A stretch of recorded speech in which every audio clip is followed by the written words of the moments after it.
Hello बच्चा लोग, this is Gopal sir and welcome to Edu Boosters. जैसा आप पहले से जानते हैं, जो पहले से हमारे जुड़े हुए हैं चैनल पे बच्चे, उन सबको ये मालूम होगा कि इस चैनल पे हमने बीएससी के लिए प्लस और भी क्लासेस के लिए प्रॉमिस किया है कि सारे क्लासेस चलाएंगे। और हमने अभी हाल ही में ये प्रॉमिस किया था कि जल्द ही हम नीट का क्लास स्टार्ट करने जा रहे हैं।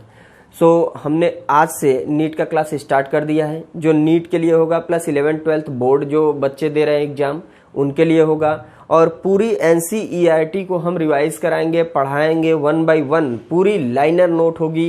प्लस उसके बाद हर लाइन का हम डिटेल निकाल के बोर्ड पे समझाएंगे और पूरे बुक को अच्छे से डीप नॉलेज देंगे, लेकिन एनसीईआरटी के बाहर हम नहीं जाएंगे। तो ये आप लोग ध्यान दीजिएगा, क्यों एनसीईआरटी के बाहर नहीं जाएंगे, क्योंकि जो भी आपके एग्जाम हो रहे हैं सब के सब एनसीईआरटी से ही आते हैं, बाहर से नहीं आता है। इस वजह से उसके बाहर पढ़ने की कोई जरूरत नहीं है। तो नीट में तो आप लोग ऑलरेडी जान लीजिए कि वहीं से क्वेश्चन आता है, चाहे वो यूपी बोर्ड हो, सीबीएसई हो, चाहे जो भी बोर्ड हो। तो एनसीईआरटी छोड़ के आपको उसके बाहर नहीं पढ़ाई करनी है। प्लस बहुत से एंट्रेंस होते हैं जो कई जगहों पे, जैसे बीएचयू बीएससी है, तो उन सब जगहों पे भी इन्हीं से आता है, इसलिए इसके बाहर पढ़ने की जरूरत नहीं है। नर्सिंग के लिए ये जरूरी है। और आज से हम सारा वीडियो आप लोगों को प्रोवाइड करेंगे। पूरी बायोलॉजी की गारंटी लेते हैं कि हम 1 by 1 सारे वीडियो लाएंगे और पूरी चैप्टर 11th और 12th कवर करेंगे, क्योंकि अभी 10th वाले तो लगभग पास कर दिए गए हैं, तो उनको जरूरी है कि अब 11th की पढ़ाई करते रहे, पढ़ाई के साथ साथ, क्योंकि अब 11th का हम पूरा कोर्स यहाँ कराएंगे ही। प्लस ये फायदा है इस कोर्स में हमारे साथ आपको जुड़ने से कि मैं इस कोर्स में आप लोगों को 11th के सारे क्लास प्लस आप लोगों को नीट की सारी प्रिपरेशन कराऊंगा। अब ये दोनों फायदा आपको मिल रहा है यहाँ पे, और यहाँ कोई हमने सब्सक्रिप्शन चार्ज नहीं रखा है, ना तो हम अपने जुड़ने के लिए चैनल पे कोई चार्ज रखेंगे। फ्री ऑफ कास्ट हमारी सारी वीडियो आप लोगों को मिलेंगी, ना तो हम ऐसा करेंगे कि इसको ऑफ कर दे और इसका चार्ज लेने लगे, कोई ऐसा नहीं है। ना तो हमने कोई एप्लीकेशन बनाया है कि आप हमारे एप्लीकेशन पे आइए, हमको कुछ पेमेंट करिए और वहां पे पढ़ाएंगे। कोई ऐसा प्राइवेट बैच हम नहीं चला रहे हैं, क्योंकि हमने ये देखा है लॉकडाउन की स्थिति में कहीं भी कोई कोचिंग क्लास चल नहीं रहा है, और जो चल रहा है वो पेमेंट ले रहे हैं। ऑनलाइन अगर पढ़ा भी रहे हैं तो वो पेमेंट ले रहे हैं, फ्री ऑफ कास्ट नहीं चल रहा है। इस वजह से हमने ऐसा शुरू किया है, क्योंकि इसके पहले बीएससी के बच्चों को हमने पूरा फ्री ऑफ कास्ट पढ़ाया था, आप लोग जानते हैं। और जो हमारे पास हमारे बच्चे हैं बीएससी के, उन लोगों से एक अनुरोध है हमारा कि आप लोग जो छोटे भाई बहन हैं प्लस आपके रिलेटिव हैं, उनको ये चैनल जरूर शेयर करें, जिससे कि उनको भी ये वीडियो मिल सके और इसका प्रॉफिट वो ले सकें। प्लस अब आप सबसे एक रिक्वेस्ट हमारा ये है कि कहीं भी निकले तो मास्क लगा के निकलें, क्योंकि अभी कोरोना तो था ही खतरा, उसके साथ साथ ब्लैक फंगस का भी खतरा है, क्योंकि ब्लैक फंगस तभी ग्रोथ करेगा जब आपके अंदर गंदे हवा जाएंगे। इस वजह से इससे बच के रहिए और बाहर निकलने में सावधानी बरतिए। तो चलते हैं, हम क्लास को स्टार्ट करते हैं। जैसा कि हमने बोला कि हम स्टार्ट करेंगे क्लास 11 से, और ये क्लास 11th का हमने चैप्टर नंबर 16 लिया है। ये चैप्टर नंबर 16 है बेटा, और इस चैप्टर 16 को हम स्टार्ट करेंगे। ऐसा नहीं कि हम 20 से स्टार्ट कर रहे हैं तो बाकी छोड़ देंगे, नहीं, हम पूरा कवर करेंगे। ये चैप्टर का नाम है डाइजेशन और एब्जॉर्प्शन। अगर हम बात करें तो यहाँ सीबीएसई और यूपी बोर्ड दोनों के लिए दी बेस्ट होगा, नीट के लिए तो है ही, हमने पहले ही बोला है। तो यहाँ नीट की जो एनसीईआरटी से क्वेश्चन बन सकती है वो क्या होती है, जिस चीज को हम लोग छोड़ के निकल जाते हैं वहीं से क्वेश्चन बनता है, बस उसको गौर करना है। Basic requirement of living organism is, जैसे कभी कभी ये लाइन दे देता है और कई चीजों को वहां डाल देता है, फूड न दे के आपको प्रोटीन, कार्बोहाइड्रेट, मिनरल ये सारी चीज दे दे, और एक जगह फूड भी दे दे ऑप्शन में, तो आप जरूर गलती कर बैठोगे प्रोटीन, विटामिन, लिपिड इन सबको मारने के चक्कर में। होता है, इजी चीज को हम जानते हुए गलत करते हैं, इस वजह से हमको ये दिखाना पड़ा कि basic requirement of living organism is food होता है। ये ध्यान दीजिएगा, क्या होता है, फूड होता है। देन इसके बाद अगर हम बात करें the major component of our food is, ये सारी एनसीईआरटी की लाइन को हमने क्वेश्चन में बनाया और नोट्स के तहत हम आपको डीप पढ़ाएंगे बेटा। अब देखो, the major component of our food is, जो मेजर कंपोनेंट होता है हम लोगों के भोजन का, वो क्या होता है। ये बहुत बड़ी बात है आप लोगों को ध्यान देने वाली, कि ये आपको मालूम होना चाहिए। कभी कभी घुमा देता है, इन चीजों के बदले कोई ऑप्शन में एक ठो और बदल देगा और आप गलत कर बैठोगे। तो वो होता है प्रोटीन, कार्बोहाइड्रेट और फैट होता है। तो ये चीजें आपको ध्यान देने वाली चीजें हैं। ये तो रहे मेजर, लेकिन अगर हम बात करें स्मॉल क्वांटिटी में भी कुछ चीजों की रिक्वायर होती है, तो वो होता है विटामिन और मिनरल्स। अगर हम बात करें मेजर में तो प्रोटीन हो गया, कार्बोहाइड्रेट हो गया, फैट हो गया। अगर स्मॉल क्वांटिटी में किसी की नीड है तो वो क्या है, विटामिन और मिनरल्स है। तो ये हमारे डाइजेशन और एब्जॉर्प्शन की पोर्शन है, कुछ जो इंपॉर्टेंट है, जो नीट में लाइन को रिपीट किया जाता है उसे हम बता रहे हैं। अब जरा नेक्स्ट पॉइंट पे हम ध्यान देंगे। फूड, जो फूड है ये करता क्या है, ये स्पेशली प्रोवाइड करता है हम लोगों को क्या, एनर्जी प्रोवाइड करता है, प्लस ऑर्गेनिक मटेरियल, जो हमारे बॉडी को ऑर्गेनिक मटेरियल, जिससे हमारी बॉडी को ग्रोथ और रिपेयर डेवलपमेंट होता है, हमारी बॉडी का विकास होता है। जब हमारी बॉडी जिम करते हैं तो अच्छी खासी मोटी हो जाती है, प्लस कहीं चोट लगता है तो वहाँ घाव भर जाते हैं। तो इन सबको नीड होती है किसी चीज की, वो चीज हमारे लिए फूड ही प्रोवाइड कर सकता है। क्यों? क्योंकि इस फूड में ही तो ऑलरेडी कार्बोहाइड्रेट है, फैट है, प्रोटीन है, विटामिन मिनरल है। अगर ये लेंगे तभी तो सारी चीजों का रिक्वायरमेंट पूरा होगा। आई मीन कार्बोहाइड्रेट लेंगे तो हमको एनर्जी मिलेगी, और ऑर्गेनिक मटेरियल लेंगे तो हमारे बॉडी में रोगों से लड़ने की क्षमता, आई मीन इम्यूनिटी हमारा बढ़ेगा, प्लस हमारी जो बॉडी की ग्रोथ है, जो हमारे बॉडी में ग्रोथ देखने को मिल रहा है, हम लंबे हो रहे हैं, चौड़े हो रहे हैं, मोटे हो रहे हैं, तो ये इन्हीं से होगा कि अगर हम फूड अच्छे मात्रा में लेंगे तो हमको ये सारी चीजें मिल जाएंगी। इसके बाद आता है रिपेयर ऑफ टिश्यू। तो ये बात ध्यान देना, जैसे अभी ईट पटाखा खींच के मारे और यहाँ किसी का फट जाए तो क्या होगा, उसको रिपेयर करने के लिए कुछ चीजें चाहिए ना। हमेशा मेडिसिन की नीड नहीं होती, मेडिसिन के साथ साथ खान पान भी जरूरी है। जैसे इस टाइम क्या हो रहा है कि अगर कोरोना में कोई प्रॉब्लम लंग्स पे आ रहा है तो दवा के साथ साथ उसको खान पान की भी जरूरत है, क्योंकि उसके सेल्स को रिपेयर चाहिए होता है ना।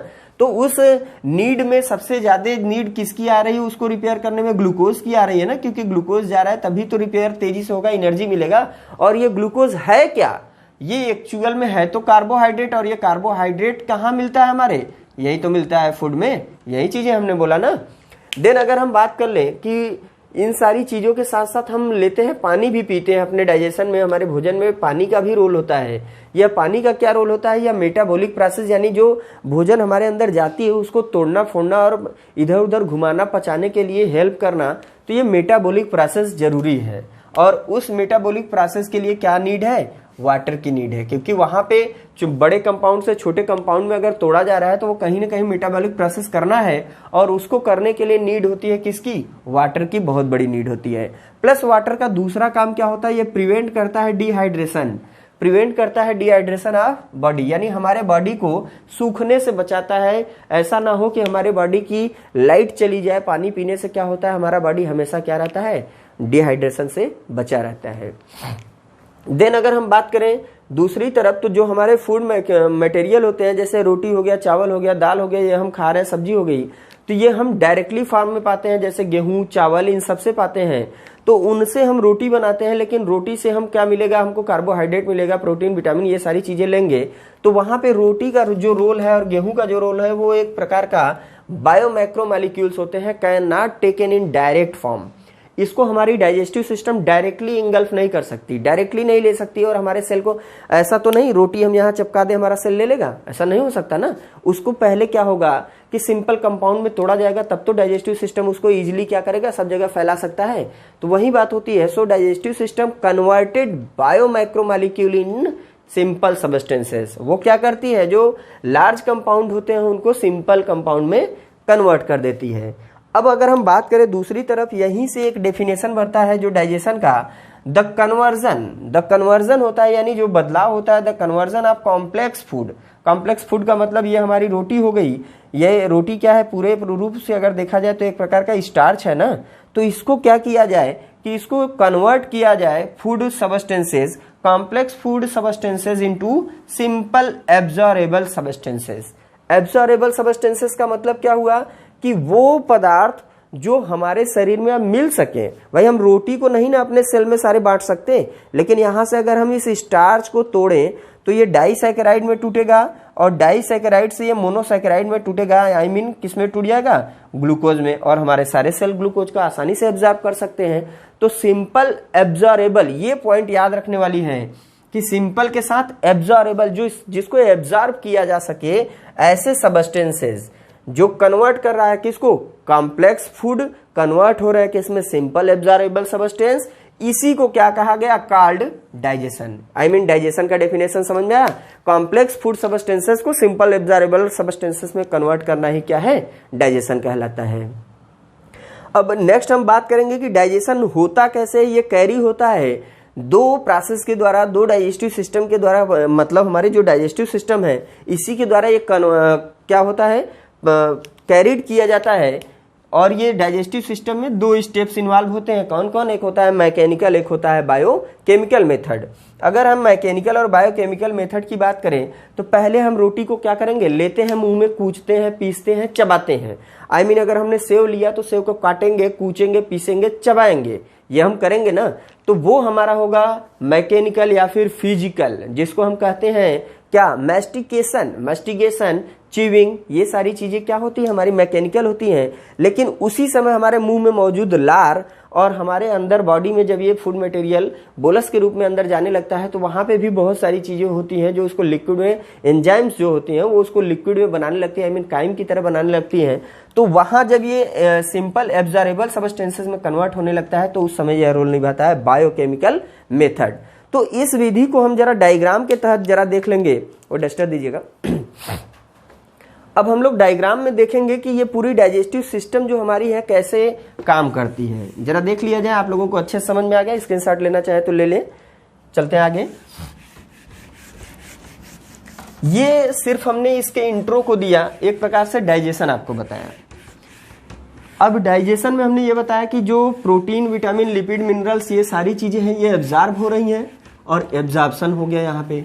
लेकिन यहाँ पे जब हम इन चीजों को जाने तो उसमें कुछ हमारे ऐसे सिस्टम होते हैं जो रोल निभाते हैं पूरी डाइजेशन की, उन्हीं को बोला जाता है क्या, इसके बाद हमारा जो आता है उन्हीं को बोला जाता है डाइजेस्टिव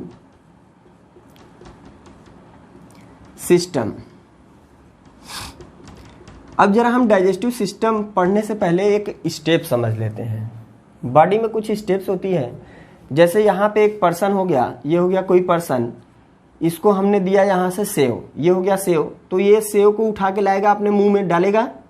तो यहाँ से लेके आना, अपने मुंह में डालना, ये पहली स्टेप होती है जिसको बोला जाता है इंजेक्शन। ये आप लोगों ने 9th-10th में ऑलरेडी पढ़ा होगा। जब ये मुंह में कूचना पीसना चालू किया उसी समय मैकेनिकल डाइजेशन शुरू हो गया। तो यहाँ क्या शुरू हो गया, डाइजेशन। यही डाइजेशन 2 प्रकार का, एक मैकेनिकल या फिजिकल जिसको बोलते हैं और एक केमिकल, है ना, क्योंकि यहां से लिक्विड होके जाएगा तो केमिकल आ गया।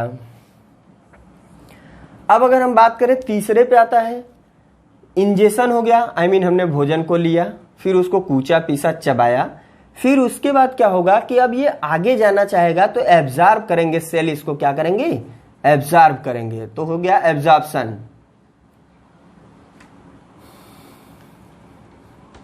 थोड़ा सा देख लीजिएगा, TION, ABSORPTION, एब्जॉर्प्शन हो गया। देन इसके बाद हमारा 4th पे आएगा, एब्जॉर्प्शन के बाद होता है एसिमिलेशन। एसिमिलेशन का मतलब भाई यहाँ पे हमने भोजन को लिया, यहाँ से उठाया, यहाँ लिया, इंजेक्शन हुआ, इसके बाद हमने क्या किया कि उसको कूचा पीसा चबाया और यहाँ से ये अंदर की तरफ गया। यहाँ पे जो सेल्स हैं, ये स्टमक की हमारी जो आसपास की सेल्स हैं, इन्होंने क्या किया, इस भोजन को एब्जॉर्ब किया। क्या किया, एब्जॉर्ब किया, ले लिया। और लेने के बाद ये यहाँ पे ब्लड वेसल्स होते हैं जो चारों तरफ इस भोजन के मटेरियल को, प्रोटीन को, कार्बोहाइड्रेट को, लिपिड को फैलाएंगे। तो इस स्टेप को जो चारों तरफ हमारे, मान लो हमने एक सेव को यहाँ खाया, उसमें जो मौजूद चीजें हैं वो अंदर सेल हमारा जो डाइजेस्टिव सिस्टम का सेल है वो क्या करेगा, एब्जॉर्ब करेगा। एब्जॉर्ब करने के बाद जो चारों तरफ हाथ को हमें नीड है एनर्जी की, मुंह को है, शरीर को है, तो वहां तक जब ये फैलाएगा तो उसको बोलते हैं एसिमिलेशन। इसके बाद वहां से जो बचे हुए वेस्टेज होते हैं वो हमारे आंत में चले जाते हैं, आई मीन इंटेस्टाइन में, और एनस के थ्रू बाहर चले जाते हैं, तो उस स्टेप को बोलते हैं इजेशन। तो ये स्टेप आपको बस ध्यान में देना है कि ये इसी के अंतर्गत हमारी पूरी डाइजेशन और एब्जॉर्प्शन चलती रहती है। ये समझ में आया? तो हम चलते हैं जरा डायग्राम को देखते हैं कि डायग्राम में क्या चीजें हैं। अब जरा यहाँ पे हम लोग ध्यान देंगे, जो हमारी डाइजेस्टिव सिस्टम है, ये जो डाइजेस्टिव सिस्टम है ये कॉन्सिस्ट करती है 2 चीजों को, ये कॉन्सिस्ट करती है 2 चीजों को। क्या है, एक होता है एलिमेंट्री कैनाल, एलिमेंट्री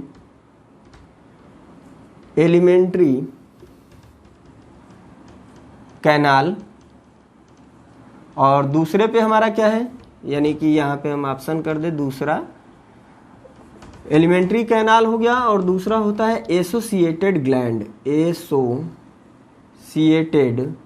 ग्लैंड। जरा ये बात ध्यान देने वाली है, अगर हम यहां से इसको दो भागों में बांट दें तो कुछ इस ढंग से हो जाएगा। इधर हो गया, यह हो गया एलिमेंट्री कैनाल, एलिमेंट्री कैनाल हो गया, और ये जो है एसोसिएटेड ग्लैंड, ये है एसोसिएटेड ग्लैंड। तो अब हमको एक बात ध्यान देना होगा, इसको एसोसिएटेड क्यों कहा जाता है?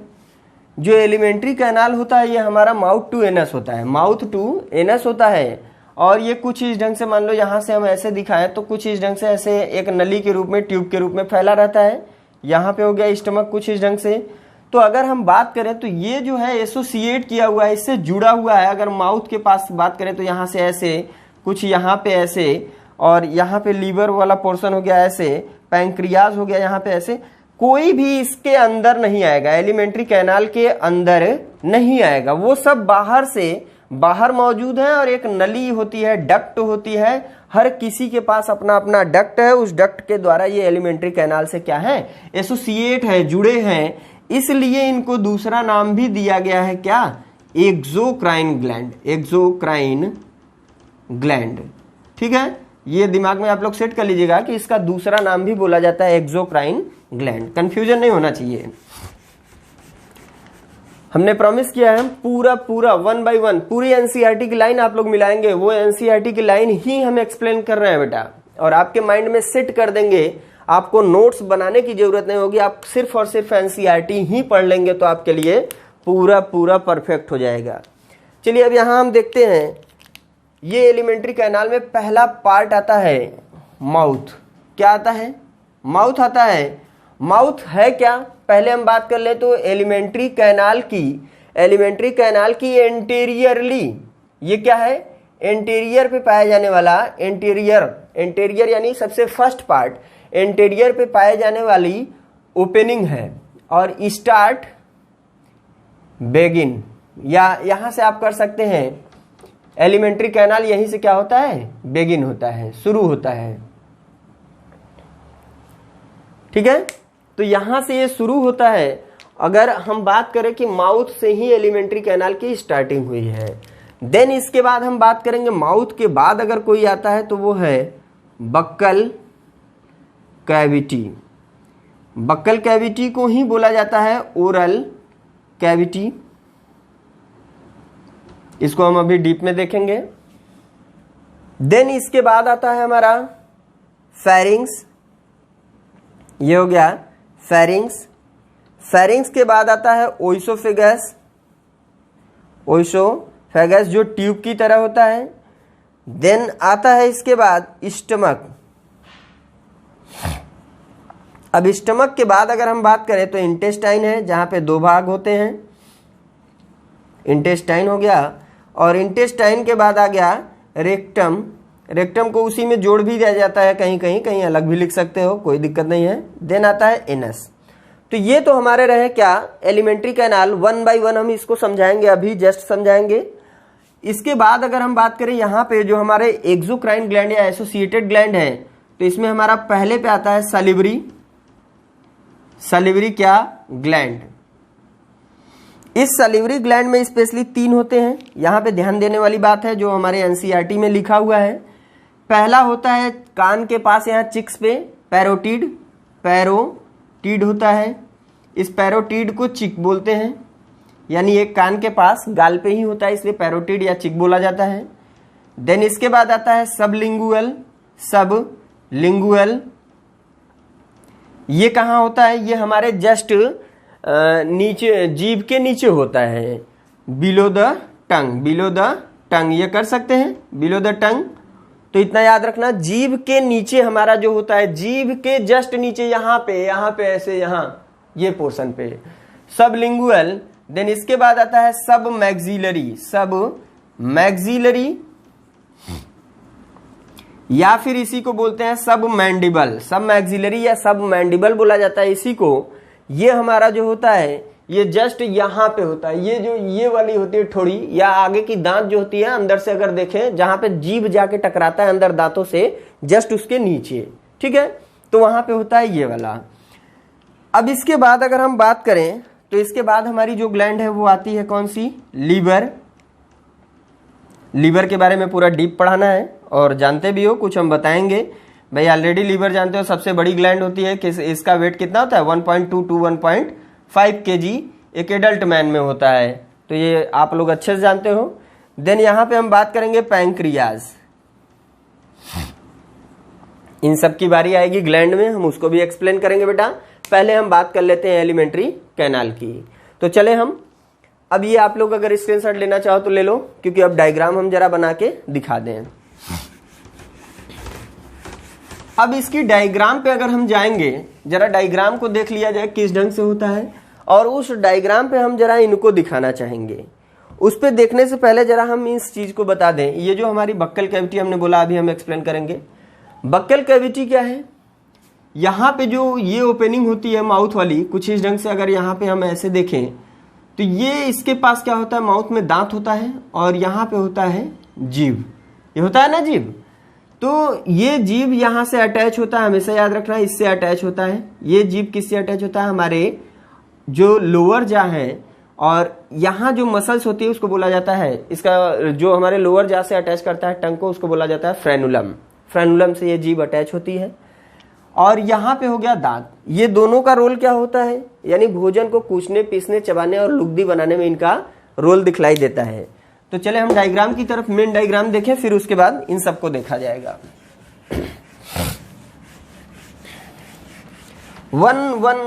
एक एक करके, वन बाय वन एक एक हम बताएंगे। आप लोग लाइन पे बने रहिए कंटिन्यू, और प्लीज आप लोग जितने अपने फ्रेंड को जोड़ सकते हैं इस चैनल पे जोड़िए, क्योंकि ये बैच अभी हमने स्टार्ट ही किया है, अभी कुछ भी नहीं छूटा है आप लोगों का। सो प्लीज आप लोग जितने लोगों को जोड़ सकते हैं जोड़ के रखिए, सबको बेनिफिट इस चैनल पे मिलेगा बेटा। और हम यही चाहेंगे कि जितने लोग रहें सब बेनिफिट पाएं यहाँ।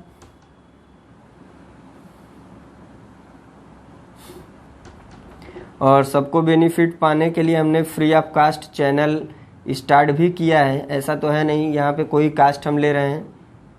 इस वजह से बने रहेंगे चैनल पे, और जितने लोगों को जोड़ेंगे आप सबका बेनिफिट होगा बेटा।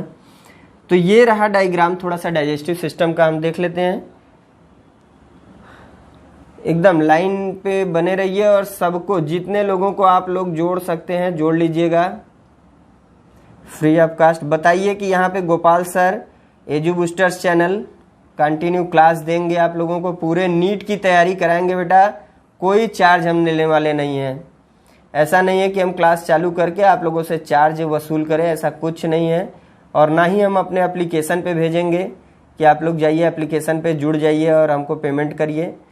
बस आप लोग कंटिन्यूटी हमको देंगे, हमारे साथ जुड़े रहेंगे, हम पूरा आपको पढ़ाएंगे बेटा, और जितनी हो सकती है नॉलेज देने की कोशिश करेंगे। अब जरा ध्यान दीजिए। हाँ, कुछ बच्चे कह रहे होंगे सर कंटिन्यू चैनल की ही बात कर रहे हैं। नहीं बेटा, आज न्यू स्टार्ट किया है, इसे थोड़ा सा ऐड तो करना बनता है।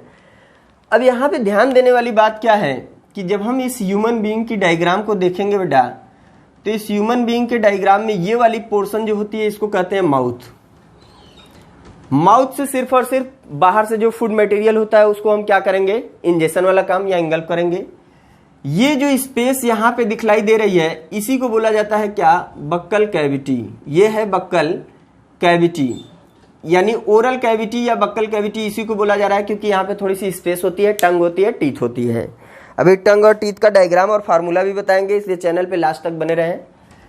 ये जहां पे जाके खुलती है, यहाँ दो पैसेज खुलते हैं, कि इधर का भी होता है, यहाँ रेस्पिरेटरी पैसेज भी खुलता है, तो उसकी बात अभी नहीं करेंगे, लेकिन ये बता दें फेरिंग्स है यहाँ पे, और यहीं पे रेस्पिरेशन का भी ट्रैक होता है, यह है फेरिंग्स।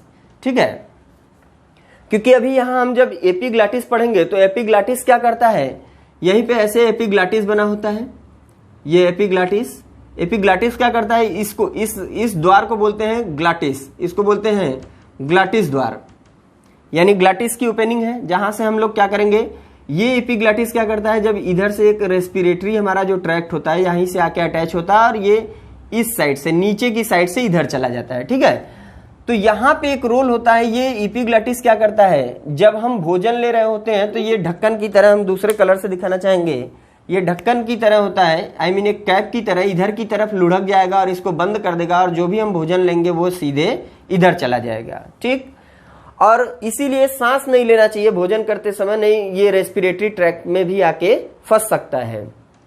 होता क्या है, देखते नहीं हो चाइना वाले क्या खाते हैं, ऑक्टोपस भी खाते हैं, और ऑक्टोपस मरने के बाद भी उसका हाथ पैर चलता रहता है, जिंदा नहीं खाया जाता, वैसे मरने के बाद भी कुछ समय तक उसका हाथ पैर चलता रहता है और कभी कभी उनकी मृत्यु हो जाती है। क्यों? क्योंकि जब वो खा रहे होते हैं ऑक्टोपस तो वो इधर से जा रहा होता है और ऑक्टोपस की खासियत होती है वो अपने हाथ पैर से काम करता रहेगा मरने के कुछ पल बाद भी, और वो लोग ऑलरेडी मरा हुआ वैसे ही खा जाते हैं, तल भून के नहीं वैसे ही खा सकते हैं। तो वो क्या करता है, इधर की तरफ न जाके कभी कभी इस घाटी को खोल के इधर की तरफ एंट्री मार जाता है और उसकी श्वसन रुक जाती है और इंसान मर जाता है। तो ऐसे प्रॉब्लम देखने को कई बार मिले हैं, बट आप लोग कोशिश ना करिएगा ऑक्टोपस खाने की। और ये वाली जो है इसको हमने यहाँ पे जो ड्रा किया बेटा, ये सारी चीज हटा दें क्योंकि ये भोजन हमको दिखाना था। यहाँ पे देखिए ये क्या है, ये हमने जो बनाया है इसको बोलते हैं एपिग्लॉटिस। जब हम सांस लेंगे तो हमारा ये खुल जाएगा, जब हम भोजन लेंगे तो हमारा ये वाला पैथ खुल जाएगा। क्लियर है? इसको बोलते हैं एपिग्लॉटिस। देखो जो वीडियो में ध्यान नहीं देगा वो कंफ्यूज हो जाएगा, इसलिए ध्यान से देखिए। ये हो गया एपिग्लॉटिस, और ग्लॉटिस कौन है, ये जहां से हमारे अंदर की तरफ रास्ते गए हुए हैं। ठीक है, अब ये पूरी जो पूरी यहां से यहां तक की पाइप है इसको बोला गया क्या, ओइसोफेगस।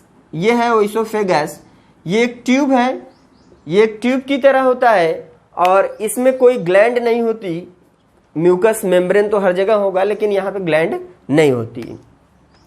देन हम बात करेंगे यहां से यहां तक की, ये जो पोर्शन है ये होता है, पूरे को बोला जाता है बेटा स्टमक।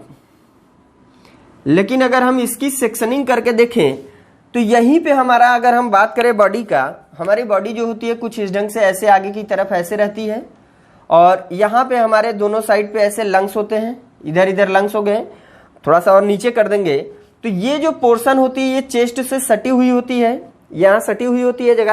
यहाँ पे हम थोड़ा सा एक डायग्राम दिखाना चाहेंगे आप लोगों को, एक बॉडी का, ह्यूमन बीइंग का डायग्राम। जरा यहाँ देखिएगा, अगर हम इस डायग्राम पे फोकस करें तो ये बॉडी में क्या है, यहां से यहां तक की दो डिवीजन हुए हैं। यहां से यहां तक का एक स्पेस हो गया और इसमें दो डिवीजन, एक हमारा चेस्ट वाला पोर्शन होता है, एक होता है एब्डोमिनल। ये होता है एब्डोमिनल, ये होता है थोरेसिक।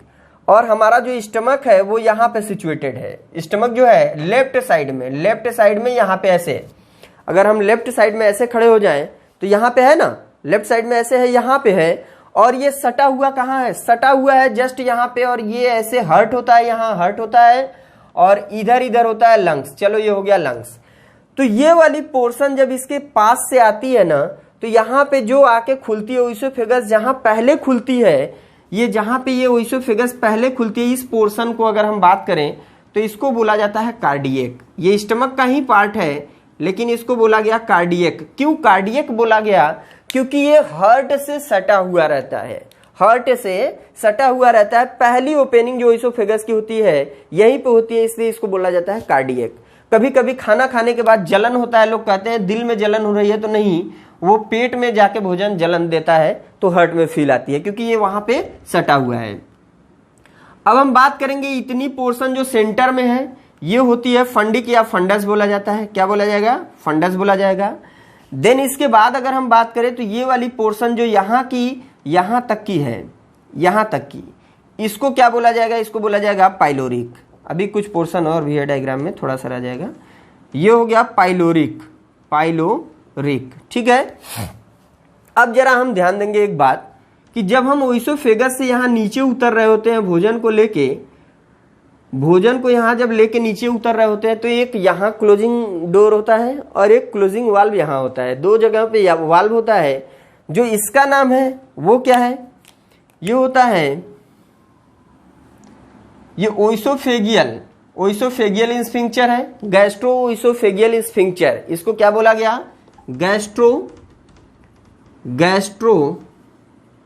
ओइसोफेगल, ओइसोफेगल स्फिंक्चर। ठीक है, अगर हम बात उसकी कर लिए तो यहां भी एक वाल्व है जिसको बोला जाएगा पाइलोरिक स्फिंक्चर। ठीक है, तो ये चीज ध्यान दीजिएगा कि भोजन जब यहाँ आता है तो वापस इधर नहीं जा सकता और इधर भी अपने से नहीं जा सकता। भोजन पेट में लगभग कब तक रहता है? 4 से 5 घंटे तक पेट में ही रहता है। बाकी तो हम अभी डायग्राम बनाएंगे, दिखा देंगे। तो ये रही स्टमक की बात कि स्टमक में 3 पार्ट होते हैं, फंडस हो गया, पाइलोरिक हो गया और कार्डियक हो गया। ये कैसा होता है? यहाँ पे 4 से 5 घंटे तक भोजन बचा रहता है, रुका रहता है। ठीक, अब हम इधर की बात करेंगे, कुछ डायग्राम देखेंगे, आगे बढ़ाएंगे। ये वाली पोर्शन से एक नली ऐसे निकली रहती है और ये कुछ इस ढंग से लीफ लाइक स्ट्रक्चर को बनाती है। ये ऐसे लीफ लाइक स्ट्रक्चर, इसको हम ग्रीन से कर देंगे क्योंकि लीफ लाइक बोल रहे हैं तो लीफ की तरह ग्रीन हो जाना चाहिए, थोड़ा सा ऐसा। ठीक है, अब इसको क्या बोला गया? ये होता है पैंक्रियाज। क्या है ये? पैंक्रियाज है। ये हो गया पैंक्रियाज। और यहीं पे अगर हम बात करें, पैंक्रियाज से एक नली इधर की तरफ ऐसे निकल जाती है। ये जो नली निकली हुई है इसको हिपैटो पैंक्रियाटिक डक्ट बोलते हैं। इस नली को बोलें, इस नली को क्या बोलेंगे? यह है हिपैटो पैंक्रियाटिक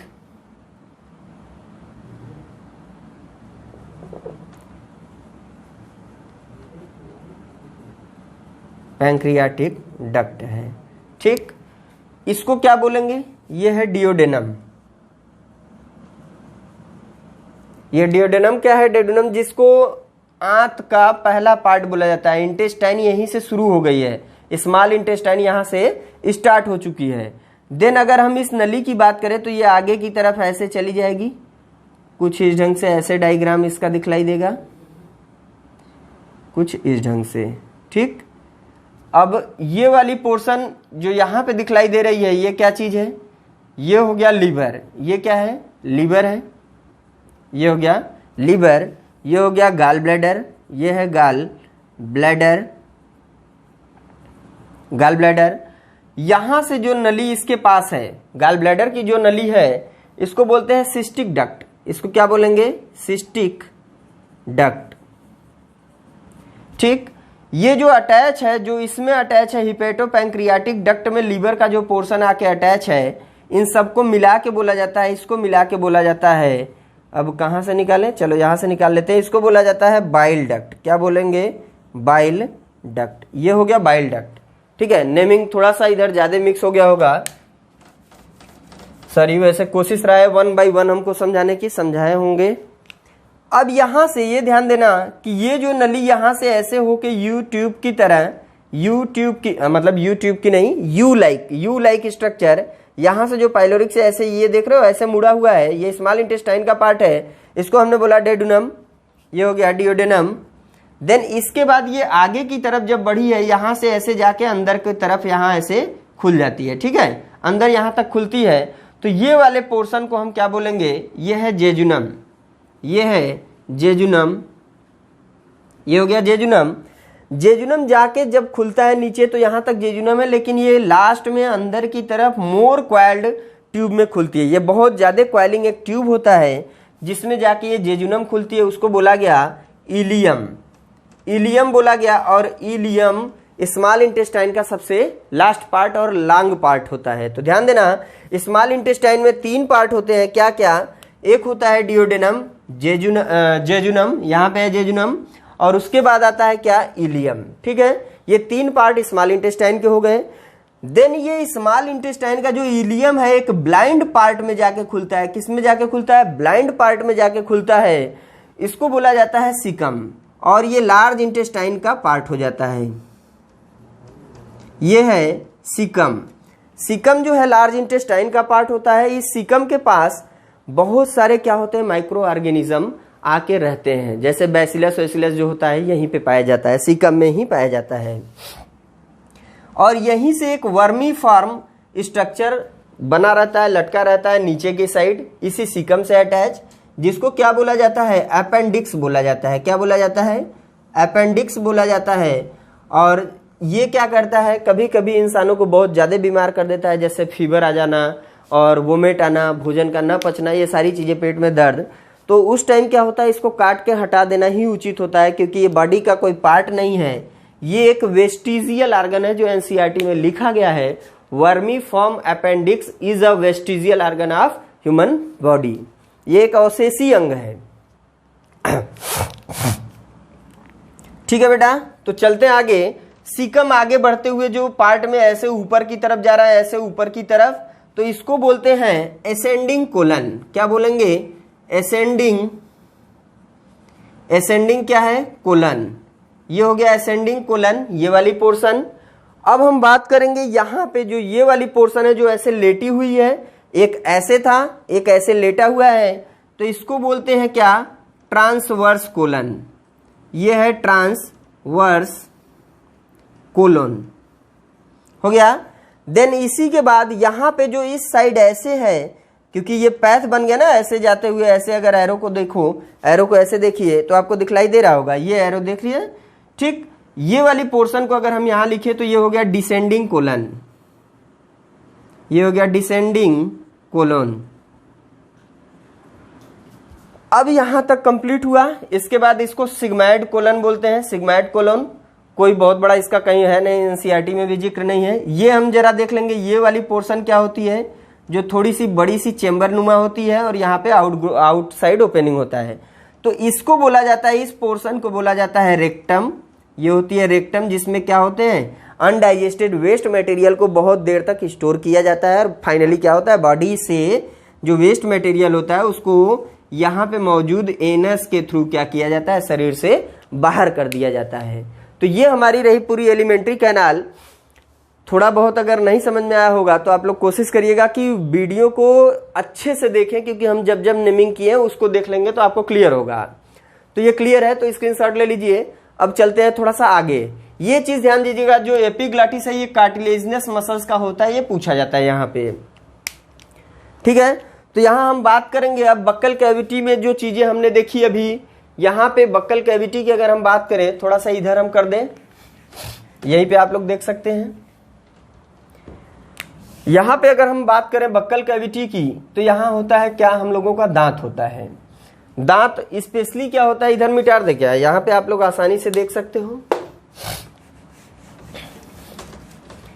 जो ह्यूमन बीइंग की टीथ होती है, अगर हम टीथ की बात कर रहे हैं तो ये टीथ ऑलरेडी हमारे एक सॉकेट होता है, सॉकेट, जो बोन का सॉकेट बोला जाता है, सॉकेट ऑफ बोन्स बोला जाता है, उसी में क्या होता है? ये अटैच होता है। दांत क्या होती है? उसी में अटैच होती है। और उसके हिसाब से अगर हम दांत की कुछ संरचना को देख लें तो कुछ इस ढंग से वन बाय वन हम देखेंगे। पूरा हमने बोला ना, एक भी प्रॉब्लम आप लोगों को नहीं फेस करना होगा अगर हमारे वीडियो में आप लोग पढ़ोगे बेटा। हम पूरी कोशिश रहेगी कि सब कुछ आप लोगों को हम दे के जाएं। अब भाई, अब वो मेरा भाग्य या दुर्भाग्य, चैनल पे हमारे बच्चे जुड़ पाएंगे या नहीं सभी। अगर आप लोग चाहोगे, शेयर करोगे तो जरूर जुड़ेंगे, क्योंकि लॉकडाउन में अगर हम आप लोगों के लिए कोशिश कर रहे हैं तो आप लोग भी हमारे लिए कोशिश करिए। कुछ पुराने बच्चे हैं, वो जितने अपने भाई बहन या जिसको चाहे हित कर ये चैनल शेयर कर सकते हैं। बाकी नए बच्चे जो जुड़ रहे हैं वो चैनल को सब्सक्राइब करें, लाइक करें और सबको इसमें जोड़ें। जो दांतें हैं कुछ इस ढंग से दिखलाई देती हैं। अगर हम बात करें, ये हो गया लोअर जा या अपर जा, कोई भी आप कह सकते हो। तो यहां पे अगर आपको ये दिख रहा होगा तो ये 4 ठो है, ये 4 है। ये यहाँ एक है, एक यहाँ है, यहाँ पे ये 2 ठो है और यहाँ पे यहाँ से 3 है, ठीक। तो अगर हम बात करें इसकी, तो ये वाली जो होती है, इसको 2 ठो जो है इसको बोला जाता है प्रीमोलर। ये हो गया प्रीमोलर। ये 3 ठो जो है ये हो गया मोलर। और ये जो 4 ठो दिखलाई दे रहा है, ये 4 ठो जो है ये है क्या है? इंसीजर। और ये वाला हो गया कैनाइन, जो नुकीला सा है, ठीक। अब बात हम करते हैं तो यहाँ पे बोला जाता है half of the lower and upper जा। अगर डेंटल फार्मूला की बात करते हैं तो वहां लिखा है एनसीईआरटी में half of the lower and क्या? अपर जा, अपर जा। अब जरा हम काउंट कर लेते हैं कितने हैं। यहां से अगर हम हाफ कर दें तो 2 ये हो गए, 2 1 3 1 4 1 5 1 6, ऐसे गिन लो। 2 हो गए इंसीजर के, 1 हो गया कैनाइन 3, प्रीमोलर के 2 हो गए 5 और ये हो गए मोलर के 8, ठीक 3। तो हमारे पास हो गए 8 इधर 8 इधर, आई मीन 16 ठो हो गया ना। अगर 8 इस साइड का बात करें तो 8 इस साइड हमारे पास है, लोअर जा में ही अगर हम बात करें तो ऐसे इधर 8 इस साइड है तो 8 इस साइड होगा। जब लोअर जा में नीचे है तो अपर जा में भी 8 ऊपर 8 इधर, तो मिला के 16 नीचे 16 ऊपर हो गया 32। तो दांतों की संख्या कितनी हो गई? अगर ऐसे देखो तो यहाँ पे एक में 8 हो गया, 8 + 8 हो गया और मिला के हो गया 16, 16 हो गया। एक में लोअर में कितना हो गया? L = 16 और U = अपर में भी 16, तो बराबर हमारा हो गया 32। अब हम बात करेंगे डेंटल फार्मूला की। क्या है डेंटल फार्मूला? अगर हम बात करें, डेंटल फार्मूला होता है I/I, C/C, सबको प्लस करना है, फिर PM/PM, PM/PM, फिर M/M। तो ये जो है ये हमारे डेंटल फार्मूला में आते हैं और इसी को हम बस रख देंगे। I कितना है? I 2 ठो है, 2 हो गया। C कितना है? 1 है, 1 रख देते हैं। फिर हमारा प्रीमोलर कितना है? PM यानी 2 ठो है।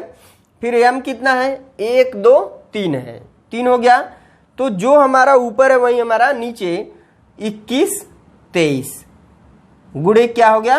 2 हो गया। बराबर कर देंगे तो हमारे पास आ गया बेटा 32। ये जो 32 टीथ होते हैं इनको बोला जाता है कि ये परमानेंट टीथ है, परमानेंट टीथ है। अब बात आ गई परमानेंट की, तो हमको दूसरी चीज समझनी होगी। जो ह्यूमन बीइंग का दांत होता है, आई मीन जो मैमल्स की दांत हो रही है उसमें ह्यूमन बीइंग की अगर हम बात करें तो ह्यूमन बीइंग की दांतों की अगर बात की जाए तो ये अब हटा दें, हटा के आसानी से पढ़ लें। तो ह्यूमन बीइंग का जो दांत होता है वो कैसा होता है? डाइफियोडांट होता है। डाइफियोडांट का मतलब होता है द्विबार दंती, यानी जीवन काल में 2 बार दांतें आती हैं ह्यूमन बीइंग की। अगर 2 बार दांतें आ रही हैं, ये चीज आप लोग देख लिए, तो यहां से हम बात करेंगे कि ह्यूमन बीइंग की जो टीथ होती है वो कैसी होती है? डाइफियोडांट, डाइफियोडांट होती है। डाइफियोडांट का मतलब क्या होता है? 2 बार लाइफ में आएगा।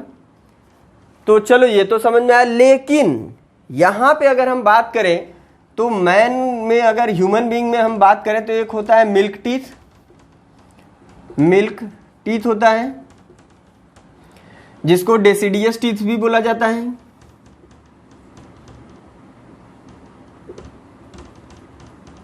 Deciduous teeth. और दूसरी तरफ होता है कौन सा? Permanent teeth. ये हो गया परमानेंट टीथ। अब अगर हम बात करें मिल्क टीथ या डेसिडियस टीथ या परमानेंट टीथ की, तो जो इसका फार्मूला होता है वो होता है 2102 अपान में 2102। ये हमारा क्या था? यहां पे हमने फार्मूला में ही पहले आप लोगों को बताया बेटा कि ये हमारा हो गया इंसीजर, ये हो गया कैनाइन, ये हो गया प्रीमोलर और ये हो गया मोलर।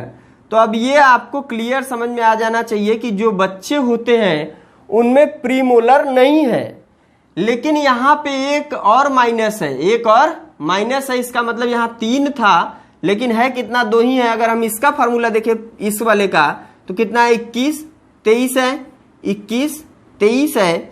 यहां पे भी एक कम है, इसका मतलब मोलर वाले में भी एक कम है। तो जो बच्चे होते हैं उन बच्चों में क्या होता है? ये नहीं होता। ये विजडम टीथ बोला जाता है, इसको बोलते हैं विजडम टीथ।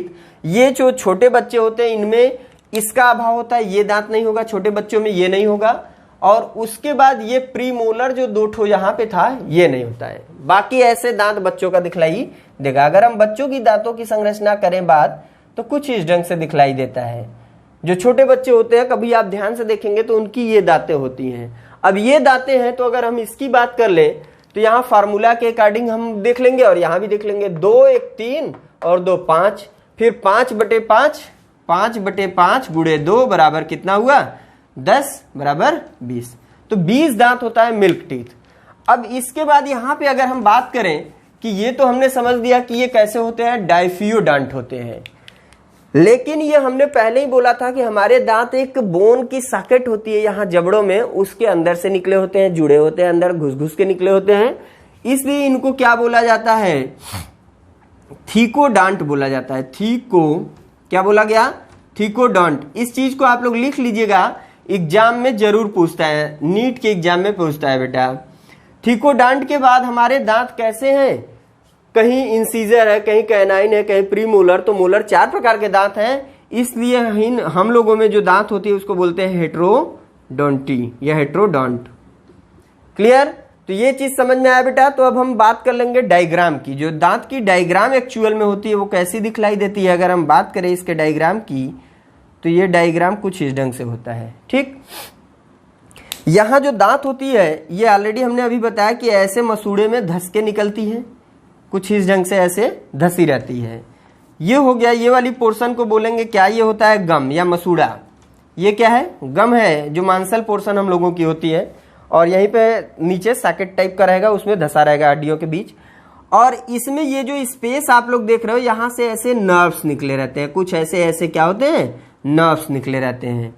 ठीक, अब ये जो जहां पे नर्व्स जाके मिलते हैं, इस वाले पोर्शन को, ये तो नर्व्स हो गए, नर्व्स या कैपिलरीज, ये हो गए नर्व्स और कैपिलरीज हो गए, जिससे हमारे दांतों में सेंसेशन हमको आभास होता है, पानी लगता है, मीठा लगता है, ये सारी चीजों का।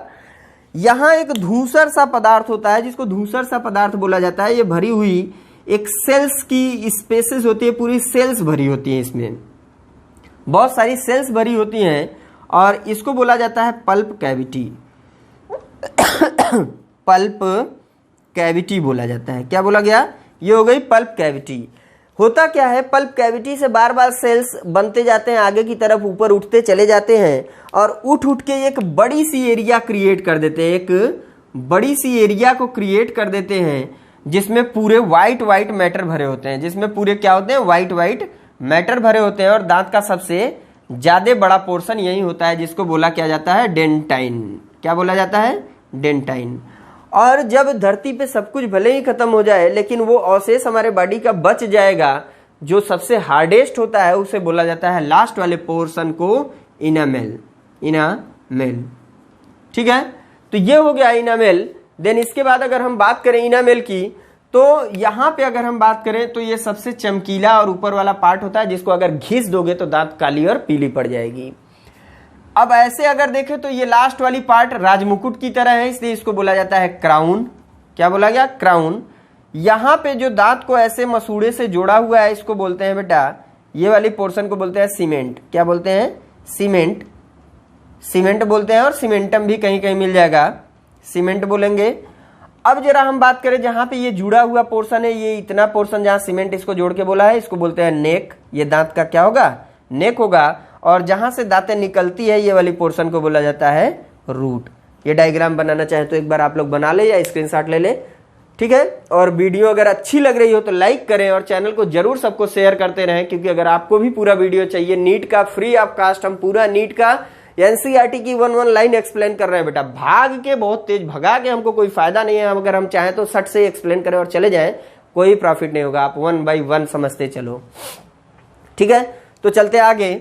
अब ये तो रही हमारी पूरे दांत की बात, जो हमारे ओरल कहां पे था, ओरल कैविटी या बक्कल कैविटी। अब देखो हमने बोला था ना एक एक करके एक्सप्लेन करेंगे, तो ये हमारी बक्कल कैविटी पूरी एक्सप्लेन हो रही है। बक्कल कैविटी के अंदर वो सारी चीजें दांत की थी। अब हम दूसरी तरफ अगर हम बात करें तो दूसरे पे आता है हमारा टंग, जो किस में पाया जाता है, ये भी तो है बक्कल कैविटी का ही भाग, बक्कल कैविटी का ही भाग है। ये टंग कैसा दिखलाई देता है, अगर हम डायग्राम में देखें तो कुछ इस ढंग से होता है। ये जुड़ा जिससे रहता है हमारे ओरल सरफेस से, यानी ओरल सरफेस से जुड़ा होता है। बक्कल कैविटी में ओरल सरफेस से जुड़ा होता है, जिसको फ्रेनुलम बोला जाता है। और एक बात पहले तो आपको हम बता दें कि वो पोर्शन हमारे बॉडी के जो इजीली हम क्या करें, इधर से उधर, उधर से उधर, उधर से उधर मूव कर सकते हैं, वो हमारे किसके बने होते हैं, स्केलेटल मसल्स के होंगे। वो स्केलेटल मसल्स के होंगे। और जो चीजें हमारे बिना कहे घूम ना पाए, मतलब हम चाहें तब भी ना घूम पाए, वो स्मूथ मसल्स के होंगे, ठीक है। तो यहां जीभ आप लोग हुआ ना, मतलब रोटेट कर ले रहे हैं ना, तो ये हमारा कहीं ना कहीं कार्टिलेजनस मसल्स है। लेकिन आपको ये दिमाग में, अरे सॉरी स्केलेटल मसल्स है, लेकिन आपके माइंड में एक बात आ रहा होगा कि सर स्केलेटल मसल्स तो ऑलरेडी बोन से अटैच वाली बात होती है, लेकिन अगर हम बात करें यहाँ बोन तो है ही नहीं, समझे में नहीं आ रहा, कहीं बोन नहीं है। नहीं बेटा, ये गलत फहमी है।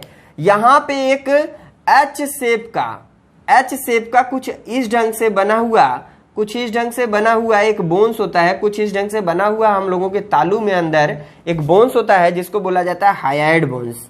ये होता है हायाइड बोन, ये होता है हायाइड बोन, जहां इसको क्या मिलती है, सपोर्ट मिलती है। जीभ यहीं से राइज होता है। ठीक है बेटा, तो चलते हैं हम आगे। अगर हम जीभ की बात कर लें तो जीभ की जो हमारी स्ट्रक्चर होती है कुछ इस ढंग से होती है। इसमें कुछ हमारे क्या होते हैं, बर्ड्स होते हैं, टेस्ट बर्ड होते हैं, पैपिली होता है, तो उसके अकॉर्डिंग हम इसको डिवाइड कर दे रहे हैं। ठीक है, अब हम कमेंट में भी आप लोगों से जानना चाहेंगे, ये तो हम बना दे रहे हैं, चलो लिख दे रहे हैं। ये हो गया बीटर, ये हो गया बीटर, आप लोग अच्छे से जानते हो, कड़वा का स्वाद यहां से हमको पता लगता है जीभ में। ये हो गया साल्ट, जो नमकीन टाइप का होगा, ये हमको यहां से पता चलता है। सॉरी, साल्ट यहां से नहीं, यहां से सौर का पता चलता है, सौर का। और यहां पे हो गया कौन सा, साल्टी, नमकीन वाला। ये हो गया जो होता है स्वीट, यहां पे स्वीट का आभास होता है। जो हमारे इतने पोर्शन होते हैं यहाँ पे लाइनिंग वाली, यहां होता है उमामी। ये उमामी क्या है अब हमको आप लोग बताएंगे। ठीक है, आपको एक जानकारी दे दे कि जब हम लोग बच्चे छोटे होते हैं, दवा नहीं खाते हैं, तो माँ हमारे यहाँ पे रखती है। क्यों रखती है, क्योंकि अब वो कमेंट में आप आके बताएं। ठीक है, तो अब जरा हम ध्यान देंगे या कुछ चीजों को देखेंगे। यहाँ पे जीभ में कुछ पैपिली होते हैं। क्या होते हैं, पैपिली होते हैं, जिनसे टेस्ट का भी आभास होता है। ये पैपिली जो होता है इसको बोलते हैं सर्क्यूम वैलेट पैपिली, सर्क्यूम वैलेट पैपिली। ठीक है, देन इसके बाद अगर हम बात करें तो यहां पे आता है ये वाला, यह है फोलिएट पैपिली, इसको बोला जाता है फोलिएट पैपिली, फोलिएट पैपिली। इसके बाद ये वाली पोर्शन पे, ये वाली पोर्शन से इतना पूरा लेके ये वाला जो होता है ये बोलते हैं फंजी की फिलीफॉर्म होता है। सॉरी, जरा से 1 मिनट दिमाग में से उतर गया है, फिलीफॉर्म, सॉरी जी।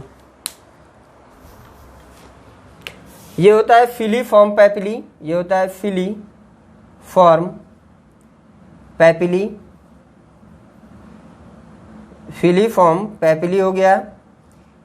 इसके बाद अगर हम बात करें ये वाली पोर्शन पे, यहां से लेके यहां तक की जो स्ट्रक्चर होती है, यहां पे होती है फंजीफॉर्म पैपिली, यहां पे होगी, बस इतने पे, यहां पे ध्यान दीजिएगा, यहां पे ये वाली पोर्शन पे ये होगी फंजीफॉर्म पैपिली। तो नीचे इसके स्वीट का टेस्ट आ रहा है, तो यहां बस ध्यान देना कि इतने पोर्शन पे फंजीफॉर्म होता है, क्योंकि फंजीफॉर्म पैपिली में नो टेस्ट, यहां कोई टेस्ट का आभास नहीं होता, नो टेस्ट होता है। बाकी सब में टेस्ट का आभास होता है। और अगर हम बात करें कि टेस्ट बड हमारे पास कितने होते हैं अगर किसी माउथ में, तो 2000 से 4000 नंबर में होते हैं, लेकिन काम करने वाले कुछ ही होते हैं। और बाकी एनसीईआरटी की ये सारी चीजें हैं नहीं, आपको जो दिया था वो हमने बता दिया कि ये टंग होता है और ये किससे जुड़ा है, फ्रेनुलम से जुड़ा होता है। और मसल्स कौन से होते हैं, ये स्केलेटल मसल्स होते हैं। इससे ज्यादा वहां पे है भी नहीं कि आप लोग ज्यादा जोर लगाएं। तो आगे कुछ पोर्शन बचा हुआ है, देख लेते हैं, अगर है तो उसको भी एक्सप्लेन कर देते हैं, क्योंकि हम सारी एनसीईआरटी की लाइन आप लोगों को पढ़ा रहे हैं बेटा। अगर हमको लग रहा है कि कुछ अभी छूटा है तो वो हम एक्सप्लेन कर देते हैं हमारे उम्मीद से जी। लगभग तो ये आपका पूरा एलिमेंट्री कैनाल, हाँ alimentary canal, I mean digestive system और एलिमेंट्री कैनाल यहाँ पे पूरा हमने कर दिया कंप्लीट। अब हम एक चीज और रह गया, उसको भी एक्सप्लेन कर ही देते हैं जाते जाते। जो हमारी पूरी एलिमेंट्री कैनाल होती है उसके वाल को अगर हम बात करें तो उसके वाल को भी कंप्लीट कर लिया जाए, क्योंकि इसके बाद हमारा बचेगा डाइजेस्टिव ग्लैंड, तो उसे एक्सप्लेन करेंगे। देखिए वीडियो कितनी लंबी हुई है, 54, रोक दीजिए। चलिए अच्छा, हम नेक्स्ट वीडियो में मिलते हैं। तो प्लीज आप लोग इसको जितना शेयर कर सकते हैं शेयर करिए, जिससे हमारे चैनल पे बहुत से बच्चे और हम सबको नीट का और जो 11th का बोर्ड क्लास होता है वो हम कंटिन्यू दे सकें। इसके बाद हमारा जो स्टार्ट होगा वो होगा वाल ऑफ एलिमेंट्री कैनाल और ग्लैंड्स। ठीक है, thank you for watching my video.